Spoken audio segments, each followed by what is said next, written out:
नमस्कार दोस्तों, मेरा नाम वैभव है और मैं अपने YouTube चैनल स्टॉक अल्फा में आपका स्वागत करता हूं, जिसमें हम बैंक निफ्टी और निफ्टी की वीकली और डेली बेसिस पे एनालिसिस करते हैं। चलिए देख लेते हैं एक बार बैंक निफ्टी ने आज किस तरह बिहेव किया। पहले एक बार डेली चार्ट पे आ जाते हैं। जैसा कि मैं आपको कई दिनों से बता रहा हूं कि जो मेजर रेजिस्टेंस है वो बैंक निफ्टी का 41,500 के आसपास है, और मैंने आपको कल ही बताया था 41,550 के ऊपर ही हमको बाई करना है, जिसमें हमारे पहले टारगेट होंगे 41,670, 41,810 और 42,000 हमारा फाइनल टारगेट था। पर आज देख लेते हैं एक बार बैंक निफ्टी ने किस तरह बिहेव किया है। 5 मिनट पे चार्ट पे आते हैं।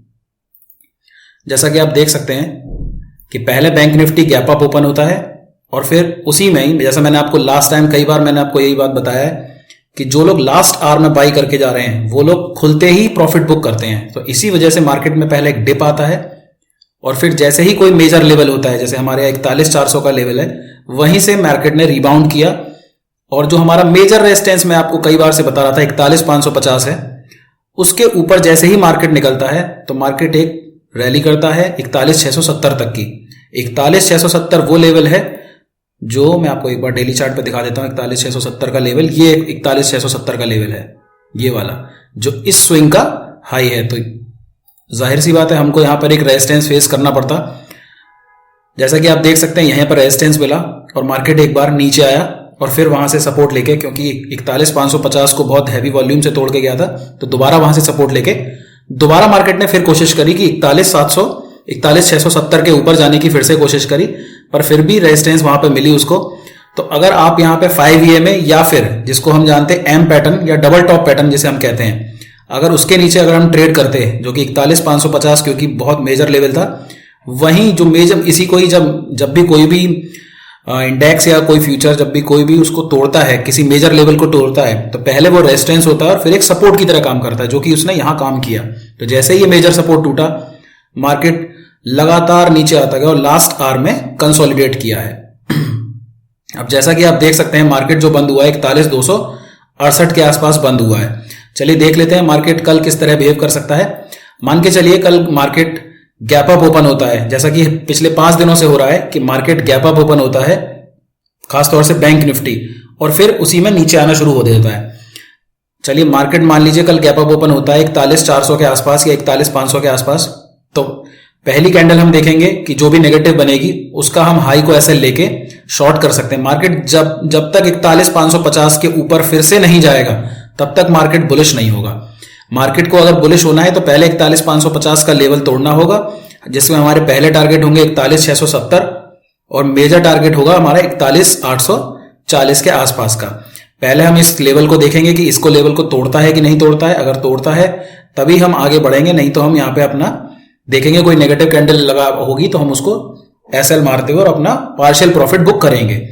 मान लीजिए कल मार्केट बहुत अच्छा खुलता है और ऊपर की तरफ ही मूवमेंट करते रहता है, तो मेजर हमारा ट्रेंड तब पॉजिटिव होगा जब हम 41,800 के ऊपर लगातार ट्रेड करना शुरू करेंगे। जैसे ही 41,800 के ऊपर हम लगातार ट्रेड करना शुरू करेंगे, मार्केट 42,000 से ऊपर 42,500 और 43,000 तक जाने की भी कोशिश करेगा। चलिए देख लेते हैं। मार्केट मान लीजिए गैप डाउन ओपन होता है। अगर मार्केट गैप डाउन ओपन होता है, जैसा कि हम जानते हैं कि 1000 लेवल बहुत ही इंपॉर्टेंट लेवल होता है, तो 1000 लेवल को मार्केट पूरी तरह कोशिश करेगा रेस्पेक्ट करने की। तो मान लीजिए कल मार्केट नीचे जाता है तो पहला हम 41,200 देखेंगे। 41,200 के नीचे तोड़ते ही हमारा पहला टारगेट होगा 41,020, 40,910 और 40,790। इसके नीचे मार्केट जैसे ही जाएगा, यानी 40,790 या 40,800 से नीचे जैसे ही मार्केट निकलेगा, तो मार्केट हो सकता है 40,000 या फिर उससे भी नीचे के लेवल आने वाले दिनों में दिखा सकता है।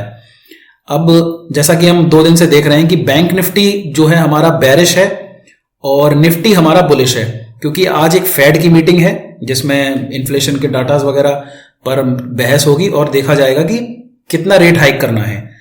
और परसों जो है वो हमारी एमपीसी, आरबीआई की एमपीसी की बैठक है। तो आरबीआई की एमपीसी बैठक, पहले ही बता दूं, ये एक इमरजेंसी बैठक है, ये पहले शेड्यूल में नहीं थी, तो हो सकता है कोई नेगेटिव खबर आए। इसी वजह से मार्केट जो है ऊपरी लेवल पे सस्टेन नहीं कर पा रहा है, जिसकी वजह से मार्केट लगातार नीचे आ रहा है। तो बैंक निफ्टी इसीलिए नेगेटिव बना हुआ है क्योंकि आरबीआई की एमपीसी की, और हाँ, अगर आरबीआई की एमपीसी में कोई नेगेटिव खबर नहीं आती है तो आराम से आप बैंक निफ्टी में 43,000 से 44,000 तक के लेवल देखेंगे। कोई जो भी हमने यहां पर समय बिताया है ये हमारे लिए बहुत ही एक अच्छे सपोर्ट का काम करेगा। निफ्टी जो है वो, बैंक निफ्टी जो है वो एक पर्टिकुलर रेंज में घूम रहा है। इस रेंज में मार्केट जब तक है, जितने दिनों कंसोलिडेट करेगा उतना ही अच्छा मूव देगा, चाहे वो ऊपर दे या नीचे दे। जब भी मार्केट एक रेंज में फंस के रह जाता है तो बहुत अच्छा गैप डाउन, अगर मतलब बहुत अच्छा ही नीचे को मूवमेंट देता है या फिर ऊपर को मूवमेंट देता है। चलिए एक बार देख लेते हैं, निफ्टी को देख लेते हैं। जैसा कि मैं बता रहा था कि निफ्टी लगातार ऊपर की तरफ ही चलता चला जा रहा है। चलिए एक बार 5 मिनट पे चार्ट पे आ जाते हैं। जैसा कि आप देख सकते हैं, बैंक निफ्टी वो निफ्टी ऊपर खुला और निफ्टी ऊपर खुलने के बाद लगातार ऊपर गया, और फिर चूंकि बैंक निफ्टी में भी नेगेटिव फॉल हुआ, उसके बाद निफ्टी में भी फॉल होना शुरू हो गया।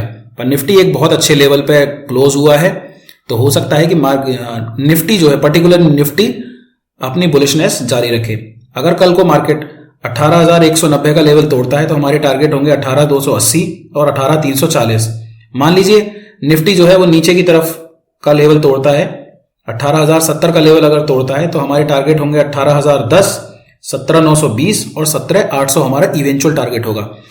जैसा ये जो गैप आपको दिख रहा है, ये आप कल गैप प्ले कर सकते हैं। अगर मार्केट इसके नीचे जाता है तो पहला टारगेट मेरा 18,000 के आसपास का होगा। जो ये गैप फिल होगा, ये हो सकता है कि 1 या 2 कैंडल में ही फिल हो जाए, या फिर 15 मिनट के अंदर अंदर ये गैप फिल हो जाए। चलिए देख लेते हैं एक बार कि मार्केट हमारे जो हैं, जो बाहर के, वो इस समय किस तरह बिहेव कर रहे हैं। चूंकि आज एक फेड की मीटिंग है, तो इसी वजह से जो हमारा डाउ फ्यूचर्स और नेस्डैक फ्यूचर हैं वो नेगेटिव में ट्रेड कर रहे हैं। अभी क्यूज देखेंगे कि उस मीटिंग में क्या होगा। हो सकता है कि रिबाउंड हो सकता है कि और भी ज्यादा हमें नीचे के लेवल देखने को मिल सकते हैं।